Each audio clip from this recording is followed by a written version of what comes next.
Bhakti Sandarbha Sri Chaitanya Prabhu Vande Nityananda Sauritam Sri Nandananda Vande Shri Radhika Charanatrayam Gopi Jana Samayutam Vrinavana Manoharam Shri Guranga Nityananda Shri Advaita Chandra Gadadhar Shivasati Gaur Bhaktarinda Hare Krishna Krishna Krishna Hare Hare Hare Ram Ram Ram Hare Hare.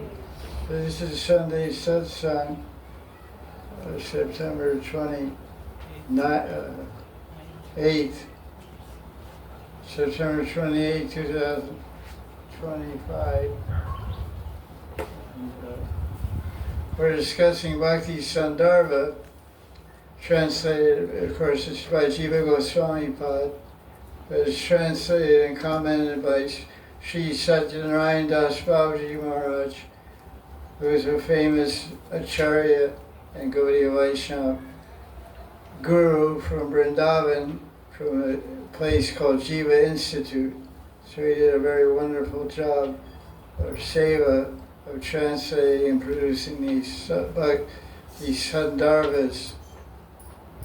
This is the Bhakti Sandarbha, the fifth Sandarbha. In this Sandarbha, Jiva Goswami explains how bhakti is the best form of spiritual practice to realize the absolute truth and the fullest expression of Godhead, who is a person. Because there's, in the Vedic literature, we have karma yoga, gyan yoga, and bhakti yoga, and they're all described in all Puranas and Upanishads, all these three paths. But Jiva Goswami, being a Gaudiya Vaishnava, his Ishtadevata is Radha and Krishna. He's a Vaishnava, so he believes in personal conception of the absolute truth with consciousness and individuality of the Jiva and Bhagavan. So he presents Bhakti Sandarbha. Actually, he presents the whole Bhagavatam from first canto to the 12th canto, all the different conversations between different, like there's different, everywhere, like Bhagavatam is conversation. King Prithu and the four Kumaras, Narada Muni and Shiva and all different people are asking questions and speaking. The principal speaker, of course, is Shukadeva Goswami, is narrating the Bhagavatam to King Parikshit. But in that conversation, there's sub-conversations that are quoted by Shukadeva Goswami.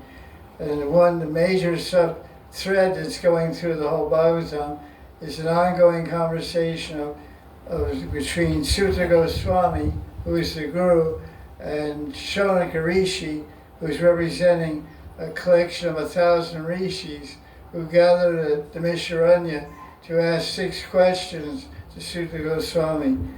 What is the best means of self-realization? And what is the easiest way to realize God? And what should someone do when they're about to die? Because that's his Parikshit Maharaj was about to die in 7 days.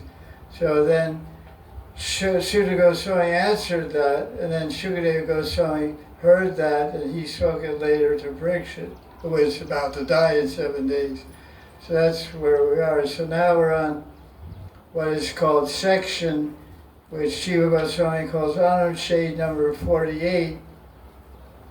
And here's about, Bhakti Sandarbha, there's about 400 Anushades on sections, which are individual conversations.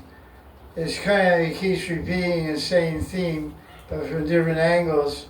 So the devotees that are following Bhakti Yoga, they can be fully convinced and understand by comparing and contrasting the practice of Bhakti Bhajan with karma, with gyan, with yoga and other forms of meditation.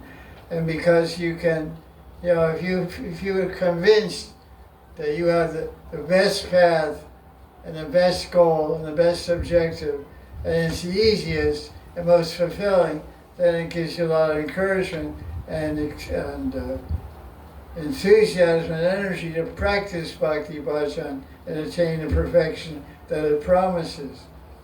So in this section, Anushade 48, the four Kumaras, who are sons of Brahma, who learned from Brahma, they are the original gurus of Gyan Yoga. This is a commentary by Satyanarayana Das Babaji on this section. So, King Prithu, he's a great Vaishnava himself, and he attained perfection. How did he attain perfection? It's described by Rupa Goswami in Bhakti Rasamrita Sindhu. By Archana, by Puja. He did a big puja to Lord Vishnu. So he showed the example that just by absorbing yourself in puja and what we call deity worship, or Archan Marg, Murti Puja, it's a sufficient means to completely absorb, attach and attach you to the name, form, qualities, and pastimes of Krishna, appearing before you as a Murti of Gopal or Jagannath or Shalagram or Giriraj or Radha and Krishna, etc. So he didn't do much else. That was what he did mostly. So he asked, what is the ultimate good for human beings? So the four Kumaras, they taught Gyan Yoga. But then at the end of it all, Sanat Kumara said actually superior to Gyan is Bhakti Yoga. Although they're the gurus, they're the recognized acharyas of Gyan Yoga throughout the Vedic paradigm, throughout Vedic culture, four Kumaras, but they themselves are recommending that the best path is Bhakti. But that's not their path. But that's a pretty non-envious, subjective viewpoint. We're representing path of Gyan. Like I met some people that were disciples of Shivananda. And Shivananda is basically a Brahmavadi. He believes in merging in Brahman. But he's a very eclectic person. He was a famous guru of India, Brahmin, South Indian Brahmin. But he preached the validity of all paths. He kind of homogenized everything. He glorified Karma Yoga and Kriya Yoga and Bhakti Yoga, but his ultimate explanation was Gyan Yoga and Brahmasyuja Mukti. That's the goal, that's the destination, and that's what he taught. So these people were followers of him. But they would never try to tell me that you should become a Brahmavadi, you should follow us. They're my friends. I knew them in Jagannath Puri, and I know them since 40 years. They always said, your path is the best. Even their own guru said, Bhakti is the best. And she practiced a lot of limbs of Bhakti herself. They had Murti Puja, Radha and Krishna Murtis in their temple. So they had very open-minded but objective understanding that according to Vedas, your path is the best. But we can't relate to that, because there's the way of our svabhav. Svabhav means the collection of your what makes your personality. What makes your personality is thousands of lifetimes of karma, activities, and impressions, and which become samskaras, which create desires called vasana, and that's called svabhav. Svabhav means mixture of your qualities and your actions. So some people, you say, God's a person. I can't believe that. They can't grab it, they can't hold it, they can't hold on to it. But you say he's a force, he's unlimited buddhi, intelligence, he's light, he's cosmic light, all these different ideas they have. It's true. And they can relate to it, and they accept it, they run with it, they attain perfection, they attain eternal perfection that way. So the Kumaras are like that. We're Gyanis, but we respect the Bhakti path. In fact, when they came to Vishnu Loka after Darshan Vishnu, they smelled Tulsi. They said, well, this is higher than Brahman. They didn't give up being Brahman. They stayed Brahmavadis, but they appreciated and glorified Bhakti, because even we became attracted to it. So that shows. So that the idea that Now, the commentary says that what Sanatana Kumara explained to Preeta Maharaj, Bhakti is superior because of two reasons. It's all exceeding destination and ease of practice. In other words, the Param Gati means the transcendental goal, the end point, the final point. And then the easiness of practice. Bhakti is easy. Gyan is very difficult. You have to have absolute sense control.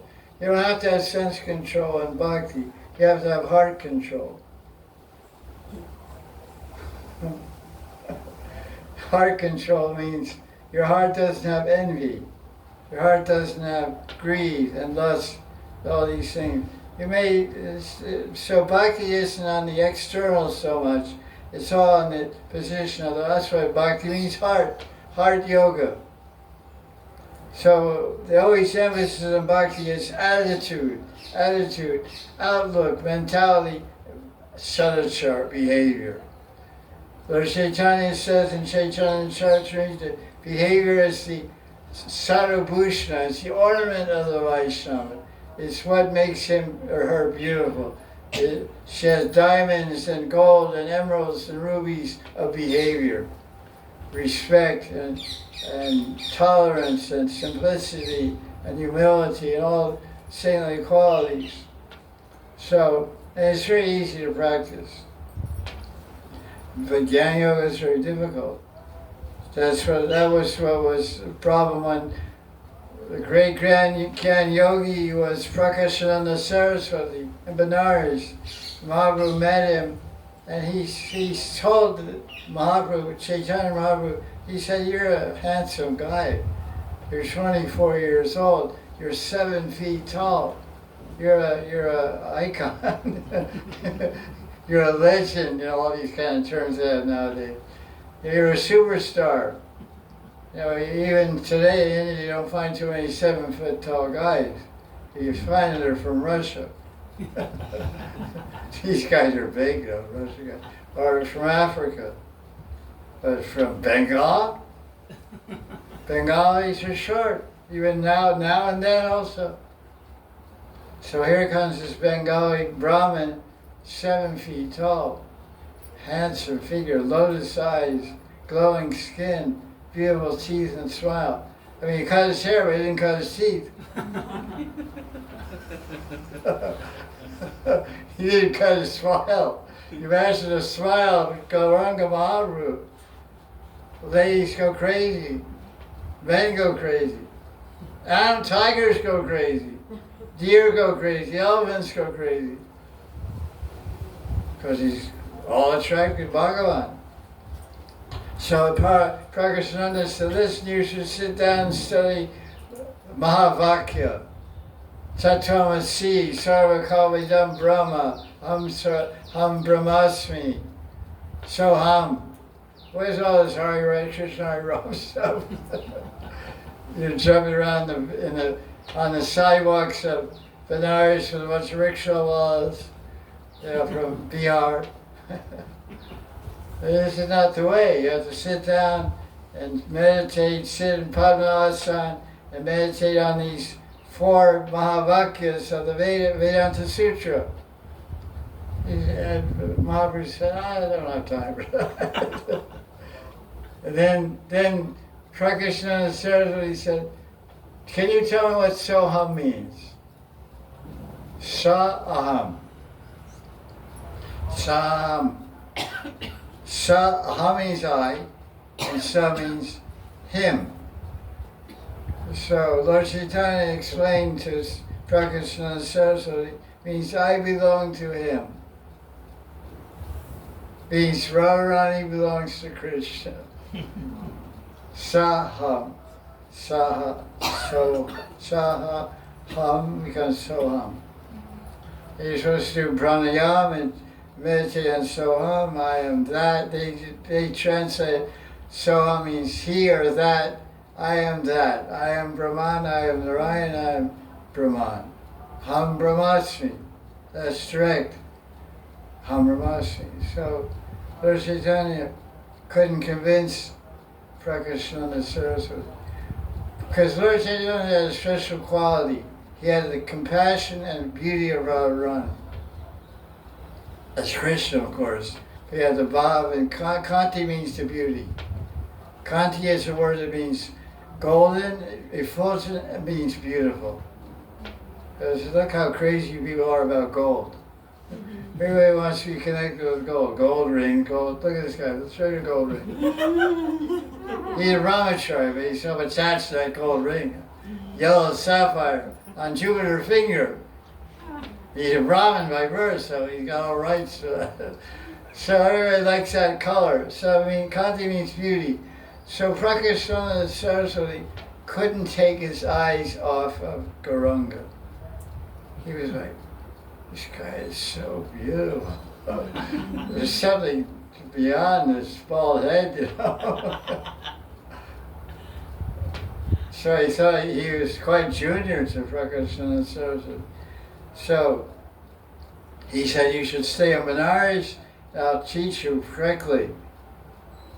He said, I have a different plan for you. So he took him to Vrindavan and took him to Keshigat and gave him a new name, and he became Prabodhananda Saraswati. This is what many Vaishnavas believe. There's two ideas about the identity of Prabodhananda Saraswati. Some people say he's the uncle of Gopal Goswami, but many Gaudiya Vaishnavas, especially traditional line, say that he was formerly Prakashananda Saraswati. He wrote Radharasa Sudhanidhi, which of course also is debated in Vrindavan, because there's a famous acharya from the 15th century, Hidhari Vamsh of Vrindavan, who says he wrote it. He said they wrote it. Their biographies, and they say Hidhari Vamsh wrote the book when he was 6 months old.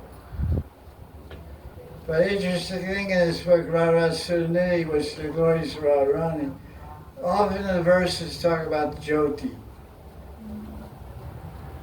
And the 6 Goswamis wrote thousands, lakhs of verses about Radha and Krishna. They never used the word Jyoti, Brahma Jyoti. The effulgence of the Jyoti of Radharani, the 7 Jyotis of Radharani's smile Jyoti, her toenail Jyoti, her eye Jyoti. So there's many indications in the writing of Prabodhananda Saraswati, which indicate he was very much attached and attracted to Brahma Jyoti, which is the goal of Prakashananda Saraswati before Brahmavadi. So the tone of language, anyway, it's a whole other discussion. The idea is that the bhakti, the simplicity of bhakti, and the beauty of bhakti, and the destination of bhakti, which is loving relationship with the absolute truth and a personal expression, is very attractive. There were numerous examples of Brahmavadis and Gyanis who gave up their pursuit of Gyan to become bhaktas, especially beginning with Sukadeva Goswami. He was in the womb of his mother. He was fully absorbed in Brahman. He heard 2 verses from the Srimad Bhagavatam spoken by the disciples of Vyasadeva. One verse is about the incredible mercy that Krishna gave to Putana by making her a nurse.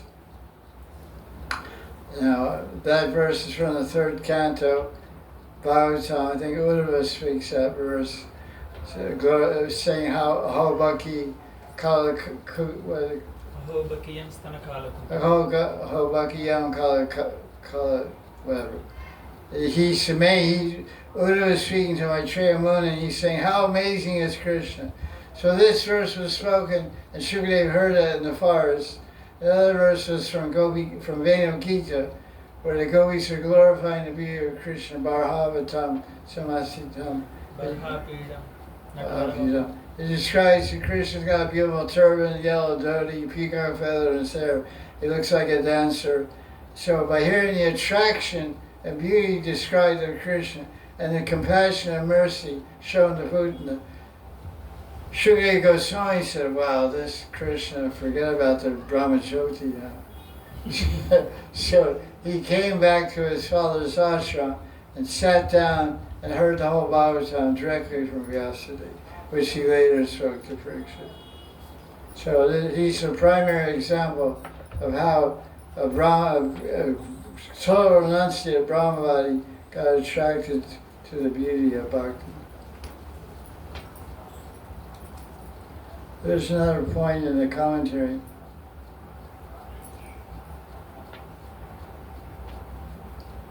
It's very difficult to surmount Maya and surmount this ocean of samsara, birth and death.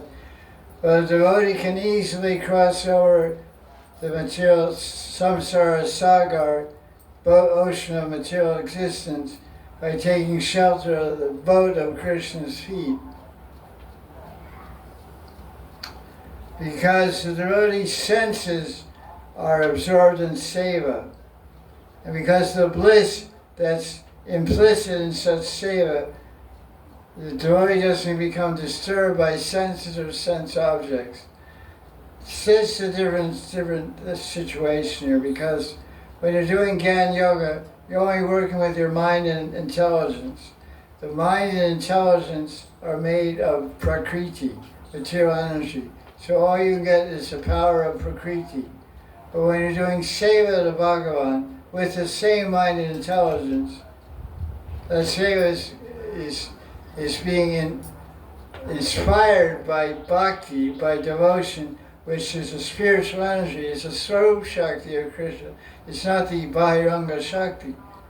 So Gyanis and Karmis and Yogis, all the effort they're doing, all the meditation they're doing, the only energy that's supporting them and propelling them is Prakriti, the earth, water, fire, air, ether, etc. But the devotees, we're not serving Krishna with material energy. We're diving Prakriti. We're using spiritual energy, because Bhakti is spiritual energy. It is Ladni Shakti and Samvit Shakti, which are two of the three Srup Shaktis, internal potencies of Krishna. So that's why I say, I'm not chanting my rounds, Krishna's chanting my rounds. I'm not doing puja, Krishna's doing puja. I'm the Nimitta Matra. The Gita, Krishna tells Arjuna, just be an instrument in my hands. I'm doing everything. I already killed all these guys. And when he showed the Rupa to Arjuna, he showed how he was chomping down on yogi bars. Duryodhana yogi, Drishtadyumna, all the different guys, he was chomping them up in his mouth of Ratarupa. You look, I'm chewing them up. You just shoot your bow, it's already done. So all Arjuna had to do is surrender to the internal potency, and the internal potency did everything magically, instantly. Although he's outnumbered 2-1. He has, what he has, how many Aksharinis and soldiers yet? Duryodhana has 12 and Pandavas have 7. Yeah, so it's 2-1. He had twice, Duryodhana's party had twice as many soldiers and, tanks and all that stuff, chariots and elephants. So that's a miracle that Arjuna won, because he wasn't using Prakriti, he was using Swarup Shakti. Yatra Yogeshwara Krishna.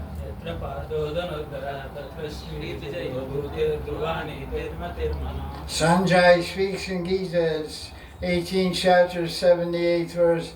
He says, look, what's the guy's name? Dhritarashtra. You're going to lose big time. You're going to lose. I can see already the whole battlefield before it even happens. I have this vision, this Divya Chakshus I got from Vyasadeva. I can see the whole thing. And wherever you have Krishna and you have Swarup Shakti, you're going to lose. You're going up against that. That's why Krishna tells in Gita, Konteya pratijani name bhakti pranashiti. If there's bhakti, there's never defeat. Name bhakti pranashiti. My bhakti shakti is never nash. It's never destroyed. Never. So this bhakti shakti is Seva. Seva is done by Bhakti Shakti. Puja is done by Bhakti Shakti. Chaying japa, cooking and offering, everything we're doing is done by Bhakti Shakti. Therefore it's easy, it's blissful, and it's perfect.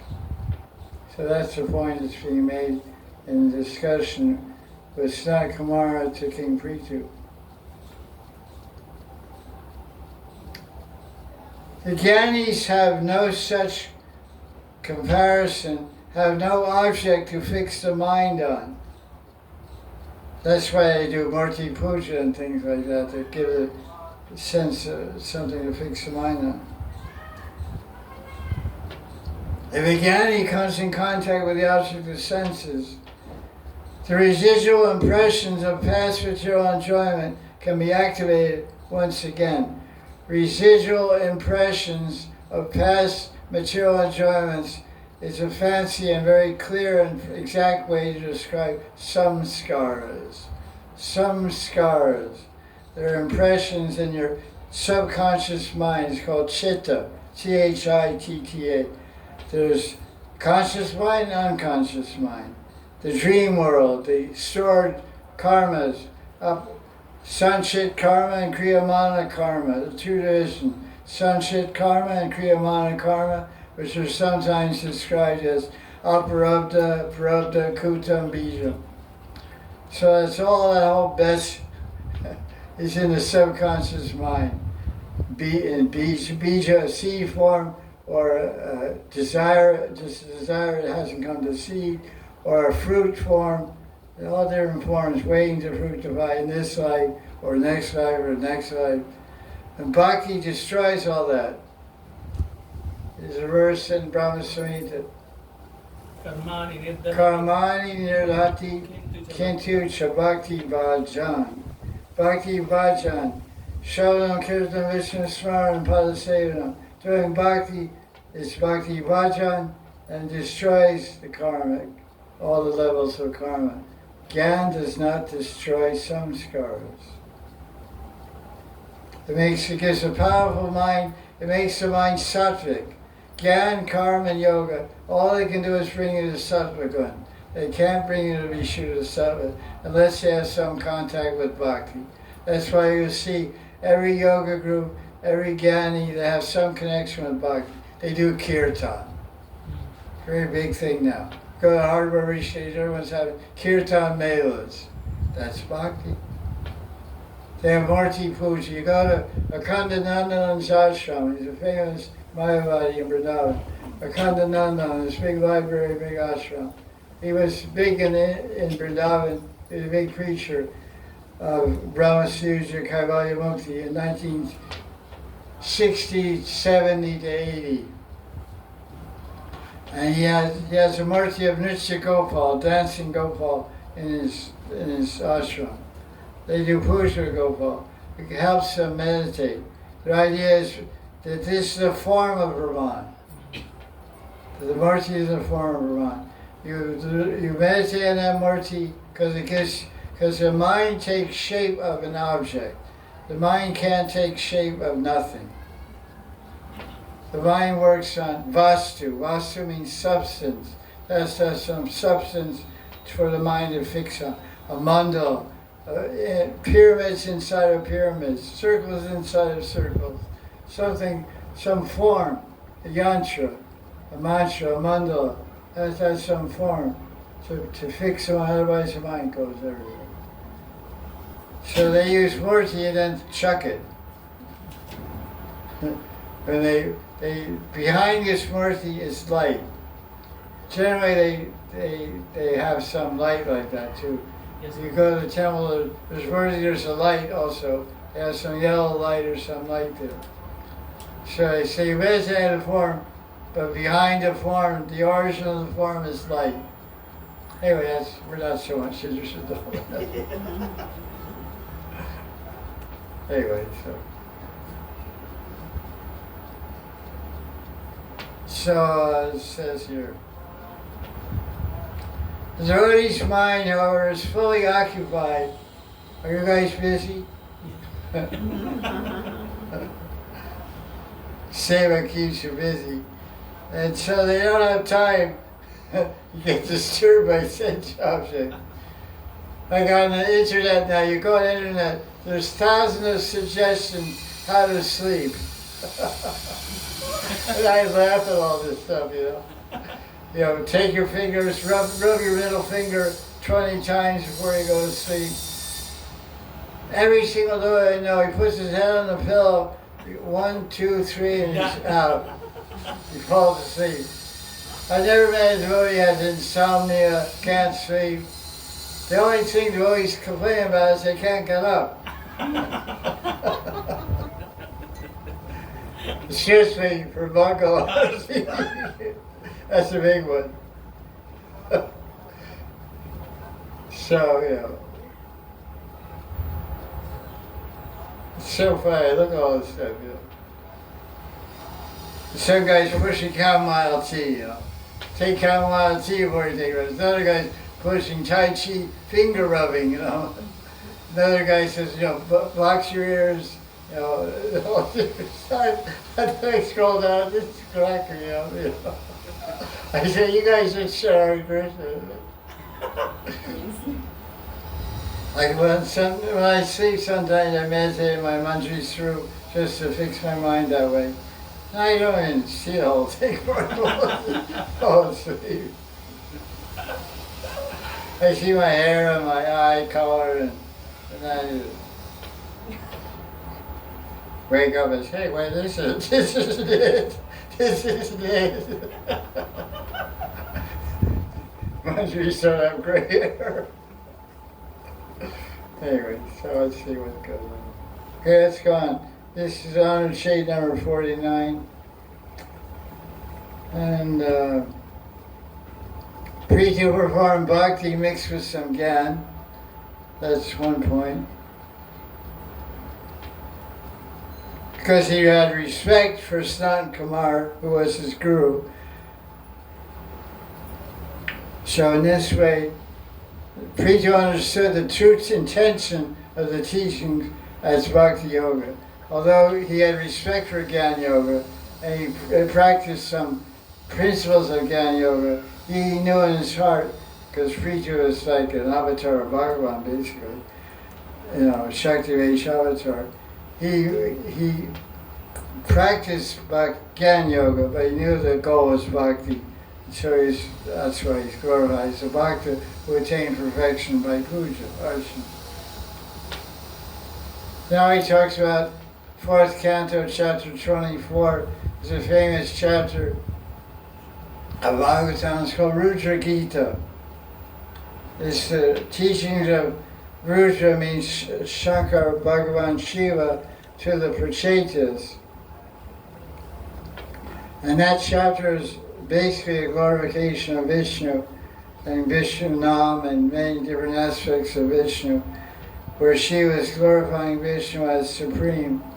And it's recommended to chant that on Shivratri, chapter 24 of 4th canto of Bhagavatam. And he gives some benedictions at the end of it's called Shruti Fal, benedictions and blessings at the end of the chapter. He tells Prachetas, if you chant this, you get all different benedictions. And he's telling them that you should only worship Bhagavan Hari by chanting this song of mine I'm teaching you. And that Hari is situated in your own heart.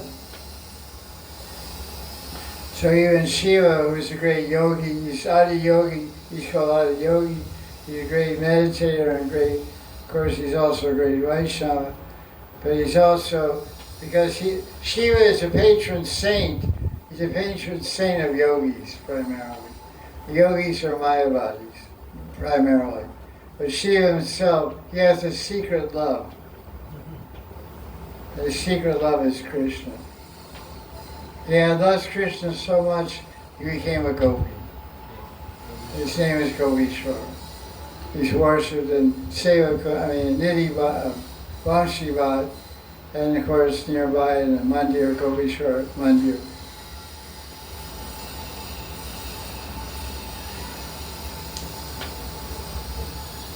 So Rudra, Shiva, clearly recommended in this Rupa Gita, last part, chapter 24, verse 69-70, this is page 273, Bhakti Sandarbha.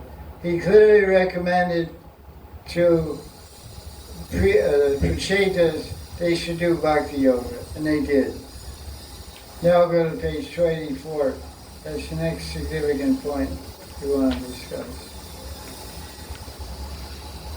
I just citing important points of this book. It's good to read it also, go through it.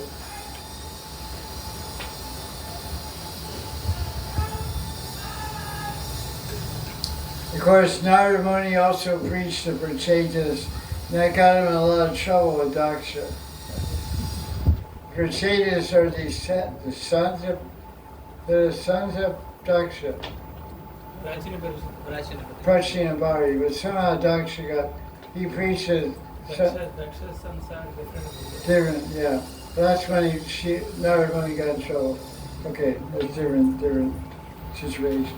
But here Narada Muni's preaching the Prachetas. And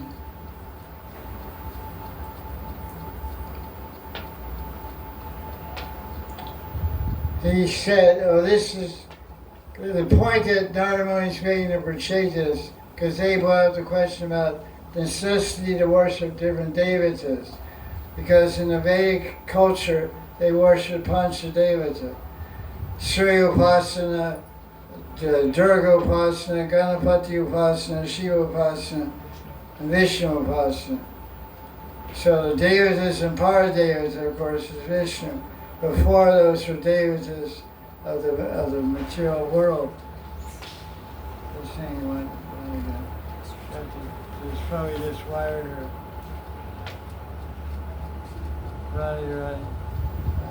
Right. Yeah, there's some wire on it. Brand new speaker wire that's still what to do. Anyway, so what was I saying? What did I just say? Yeah, thank you, Upasana. So this point, Narada Muni tells them that Krishna is the root of all worship. In other words, you don't need to worship not Surya Dev or Indra Dev or Durga or Shiva. You just worship Krishna, everything's done. The famous analogy that's used is cited here. Like you just put food in the stomach and it goes to the eyes, ears, nose, and everything. You don't have to put food in the eyes, put food in your nose. It sounds crazy. So the source of the energy for the body is one place, is the stomach. So the source of power and energy for all the devatas is the Paradevata, Devadeva Jagapate, who was Krishna. So Narada Muni is saying, don't worry, worship Krishna, everyone's covered. And this, of course, is repeated many times throughout the Puranas, especially in the story of Govardhan Puja. Krishna emphasized to Nanda Baba, no need to worship Indra to get rain for grass for the cows, just worship Giriraj, who of course it manifests as Krishna. In the 5th canto, page 290, we have the teachings of the Shakti-Vesh avatar of Vishnu named Rishabhadev, who taught his 100 sons about bhakti, especially his eldest son named Bharat Maharaj, for which India is called Bharat Varsha. So he taught his son Paramahamsa Dharma, and he specifically recommended bhakti.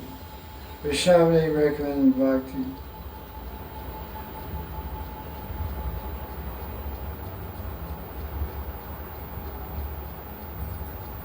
So an interesting story of Bharat. He renounced his kingdom, went to the forest, got attached to a deer, and gave up his bhakti bhajan, surprisingly. Although he had reached the threshold of bhava, he was experiencing ecstatic symptoms, but somehow he had some residual samskaras of material affection, for other living entities. So sometimes the acharyas say that Krishna appeared as a deer. Krishna came as a deer to teach through Bharat Maharaj the danger of material attachment, affection. Like Prabhupada used to say, what is the art of Grihastha life? The art of Grihastha life is showing affection to your husband, wife, and children without attachment. That's a pretty interesting magic. Affection without attachment. You're mine, I love you, I care for you, I protect you, I'll give my life for you, but I'm not attached. My attachment really lies with Krishna and Radharani and their seva. I'm taking care of you, I'm loving you like anything, and giving my life to you because you belong to Krishna. So that's a very high level of consciousness. Easier said than done, but that's the ultimate thing. Gita teaches the same thing. Do everything without attachment. Do everything as duty, but you can also do duty with affection or duty with mechanical approach also.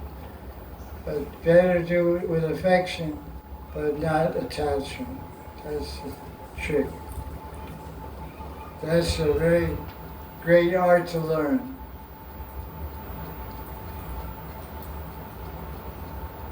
Bharat walked away from everything. You know? He had a kingdom, this young guy was not even 30 years old. He had 1,000 queens. He just said, bye girls. Here's the money. You guys want the money? Here's the money, here's the gold, here's the palace, here's the servants. I'm gone. And my sons are there. Take a look after you. I'm gone. That's amazing. Still, but Krishna appears as a deer. What to do?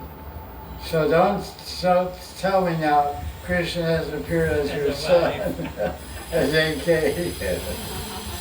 Krishna appeared as my daughter. People think like that, you know. Oh, Gopal. My daughter, isn't she so cute? She's like Radharani. Get out of here. Every parent, every mother and father thinks their son is fraud for us. Okay, good. Better be believed. So yeah, everyone knows the story of King Brahma and all that. So he became Jud. Why he was called Jud Bharat? Jud means stone. Like once I asked my spiritual master, my Babaji Guru, I said, what are the spiritual bodies doing in the spiritual world till we get there? He said, they're Chit Shakti, they're spiritual energy. They're beautifying the spiritual world, like flowers decorating an altar. You have an altar around Krishna. You put flowers in a vase. They're very colorful, they're beautiful, but they're not active. So he said, and this is a specific term he used, he said they're not jada root. They're not jada root. Jada root means stone-like, pratima. He said they're not pratima. Pratima means what? Pratima. Idol. It means idol, like a statue. He said they're conscious, but they're just waiting. Now, it's a little hard to conceive exactly how that works. But so for every liberated soul, there's already unlimited spiritual bodies in Vaikuntha and Goloka Vrindavan. They don't have individual names on them. They're different stairatis, there's spiritual bodies in Sakyarati, there's spiritual bodies in Madhurati, Dasarati, Vatsayarati, all the different ways of loving Krishna. They're there. When you realize one, or given one in a dream, or Krishna brings you at death, that becomes you become that. Your Atma enters into that body, and you can't tell any difference between the Atma and the body. Now there's an Atma inside a body, but the body's made of material energy, and the Atma is made of spiritual energy. But there, the Atma becomes one with the spiritual body, and there's no difference. You are. We can't say I am body, that's Maya. That's not eternal. I am Atma, eternal. But the spiritual body is eternal. But now it has my identification connected to it. It's me. It's individual and it's different. Everyone's different. Different seva. Maybe some general look. Like we're all different human beings, but we look like human beings. We got horns and stuff. Visible.